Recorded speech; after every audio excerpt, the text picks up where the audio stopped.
I want to talk about the concept of reparenting for emotional regulation and understanding the happenings of our own mind. So our subconscious mind was developed in childhood. This is also where we learned to process emotions, how to develop boundaries. What our relationships look like now are a result of some of those things in the past, as well as habits and behaviors. And so the difference now is that in adulthood, we get to choose certain behaviors and how we respond in different situations, because our conscious mind is also developed now. So reparenting is essentially the act of giving ourselves what we didn't receive as a child. And a lot of people get defensive when I talk about reparenting, especially if they felt like their childhood was really great. That used to be the way that I was. I had a great childhood. But it's important to understand that our parents can only parent from their own level of awareness, and no one's perfect. And so if we understand that, no one's perfect, no one could have given their child everything that they needed as they were growing up, then there's nothing to get defensive about. It's simply just understanding what we can give ourselves now as a way to soothe and move forward. And so a simple way to reparent is through mantras or questions. Self-questioning can be really powerful, and so asking yourself, what can I give myself right now if you're experiencing strong emotions of some kind or reactions in certain scenarios, because we might not have gotten what we needed as a child in every case. I'm sure we didn't.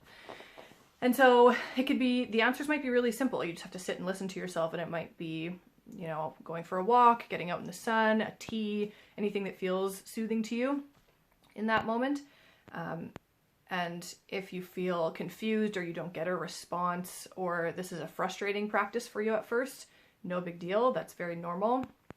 But stay committed to it, because you will get some answers over time and you'll begin to understand what you need, because this process is also connecting you with your intuition.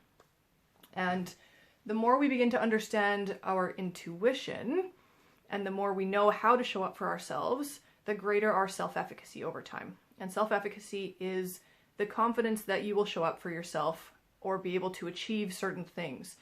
And that is done through small daily self-discipline.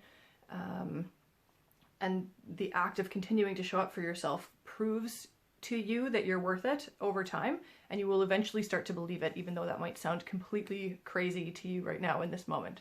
So self-efficacy and showing up for yourself, that's another way of reparenting.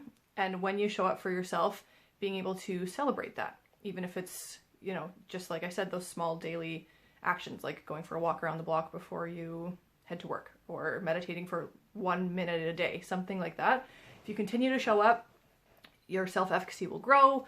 You are reparenting yourself into patterns that you want in yourself down the road.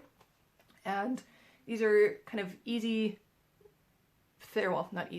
simple, but not easy ways within therapeutic modalities that you can use at home. So I love self-questioning.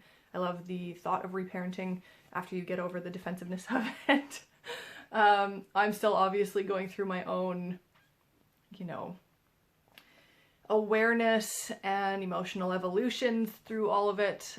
But if you have questions about anything, please reach out. If you need any help with understanding how to create small levels of self-discipline within your life or work or what have you, let me know.